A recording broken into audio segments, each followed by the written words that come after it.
Hello YouTube family, welcome to Vidaan astrology channel. आज हम चंद्रमा और राहु की युति के बारे में बात करने वाले हैं। वैसे जो आज का जो टॉपिक है वो इस कॉम्बिनेशन को लेकर है कि इस कॉम्बिनेशन को मेंटली ट्रॉमा का कॉम्बिनेशन क्यों बोला जाता है। कि अगर किसी भी व्यक्ति के को लेकर अगर एक कॉम्बिनेशन देखने को मिलेगा, ये 3 तरीके से आपको देखने को मिलेगा। या तो चंद्रमा और राहु साथ में हो, दूसरा चंद्रमा से दूसरे भाव में राहु हो, और तीसरा चंद्रमा से राहु अगर ट्राइन में है तो भी ये युति को माना जाएगा,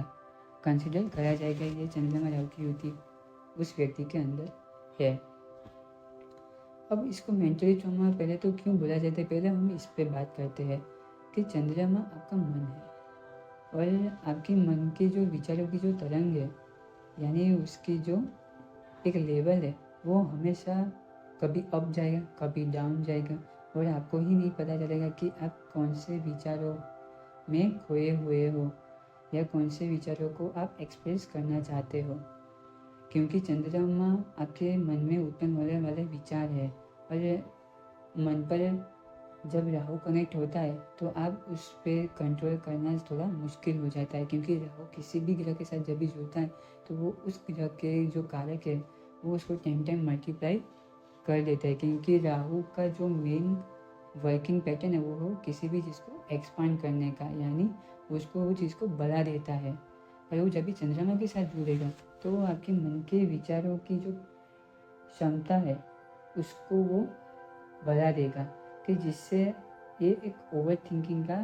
कॉम्बिनेशन बनेगा। आप इतना किसी भी एक चीज़ के बारे में इतना सोचने लगोगे कि आपको खुद को ही पता नहीं चलेगा कि मैं इसके बारे में इतना सोचने लगा हूँ या विचार करने लगा हूँ। पर स्पेशली जब भी किसी भी व्यक्ति की कुंडली के अंदर ये युक्ति देखने को मिलती है तो ये पॉजिटिव इवेंट से ज़्यादा नेगेटिव इवेंट को इजीली याद रख लेता है। क्यों? क्योंकि चंद्रमा राहु की जो रिसीविंग मोड होती है वो सबसे ज़्यादा ताकतवर होती है, यानी पावरफुल होती है। क्योंकि ये राहु का जो मेन वर्किंग है स्टाइल है वो क्या है कि राहु किसी भी चीज़ को इजीली ग्रहण कर लेता है। तो अगर इस व्यक्ति के साथ पिछले कोई समय में कोई घटना उसकी घटित हुई है और वो कोई भी नेगेटिव इवेंट उसके साथ बना है और वो निकाल नहीं पा रहा है, और कितने भी एफर्ट लगाने के बाद, तो आज का जो मैं एक अलाइनमेंट देने वाला हूँ, यानी एक एक्सरसाइज देने वाला हूँ स्पेशली चंद्रमा और राहु को लेकर है। अगर आप इस एक्सरसाइज को फॉलो करते हो तो आप अपनी ओवर थिंकिंग की जो इंटेंसिटी है वो काफ़ी कम कर सकते हो, और कम से ज़्यादा आप उसको दूर भी कर सकते हो। तो वो कैसे? तो पहले तो आपको करना क्या है कि फर्स्ट स्टेप क्या है आपका, कि आप किसी भी शांत जगह पर बैठिए, या फिर आप अपने जो बेडरूम है उसमें भी आप बैठ कर ये कर सकते हैं इस एक्सरसाइज को। सेकंड स्टेप क्या करना है, एक मेडिटेटिव पोज में आप बैठिए और अपनी आंखें बंद कीजिए और अपनी सांसों पर ध्यान दीजिए, और अपनी जो ब्रीथिंग है, सांस लीजिए सांस छोड़िए, सांस लीजिए सांस छोड़िए, ये आपको 30 सेकंड तक करना है आपको। तीसरा स्टेप क्या करना है, अपनी आंखें बंद करने के बाद जो भी नेगेटिव इवेंट आपके साथ घटित हुआ है पिछले कुछ समय में उसको आपको याद करना है और उसको विजुअल फॉर्म में लाके आपकी आंखों के सामने लाना है उस पूरे इवेंट को। फोर्थ स्टेप क्या है कि जो भी अब आपके सामने इवेंट बन के आया है विजुअल फॉर्म में, इमेजेस के फॉर्म में, अब आपको उस इवेंट को अपनी आंखों से थोड़ा दूर कीजिए, थोड़ा दूर करते जाइए और दूर करते जाइए, कि जिससे उस इवेंट की जो उसने जो आप पर छाप छोड़ी है वो थोड़ी कम हो सके। फिफ्थ स्टेप में आपको क्या करना है कि अब आपने जो इवेंट आपके आंखों के सामने जो दूर किया है उसकी जो इंटेंसिटी जो आपने कम की है, अब उसमें आप जो भी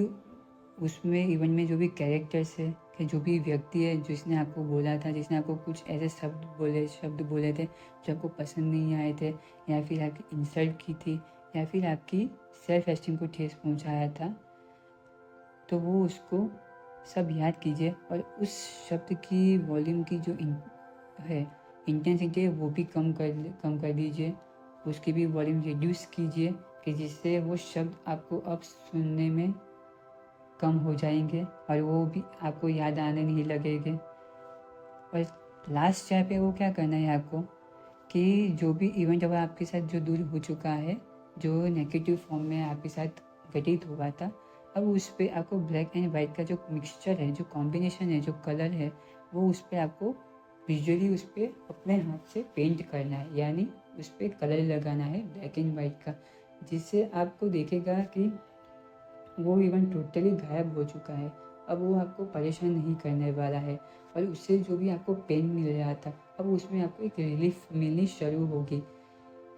कि जिससे आपको अच्छा फील होगा और अच्छा एक अनुभव भी प्राप्त होगा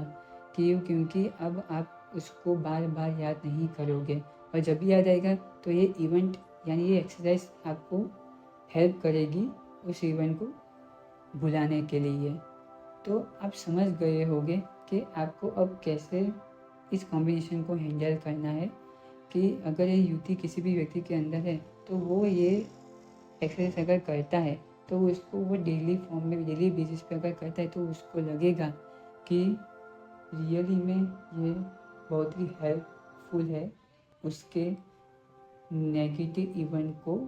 एक पॉजिटिव फॉर्म में कन्वर्ट करने के लिए। तो चलिए मिलते हैं अगले वीडियो में, तब तक के लिए गुड बाय एंड जय श्री राम।